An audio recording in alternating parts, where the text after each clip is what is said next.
মোৰ পাৰ্চনেল মোবাইলত নহয়, তাইৰ মোবাইলতো আছিল, মোৰ মোবাইলতো আছিল।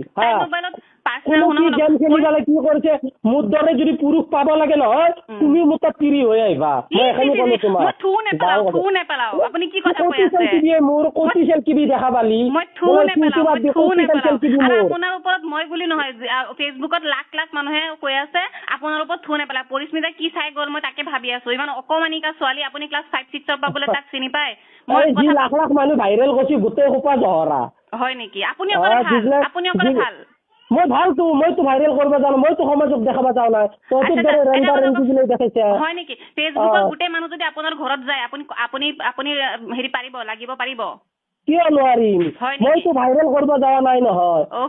মই যদি সত্যত আছো, মই তেতিয়া ক'ব পাৰিম, যদি তহঁত ইমান ভাল, বেলেগৰ এটা বেয়া ভিডিঅ' কিয় ভাইৰেল কৰিছা? আপুনি নিজৰ সন্তানৰ দিনা ছোৱালীৰ লগত গৈছে, তথাপি আপুনি ভাল, কিন্তু যোনে ভাইৰেল কৰিছে সি বেয়া। যোনে ভাইৰেল কৰিছে কেছ কিয় কৰা নাই? কাক ফেচ কৰিব লাগে? যোনে ভাইৰেল কৰিছে, আপুনিতো ক'লে কোনোবা ভাইৰেল কৰিছে।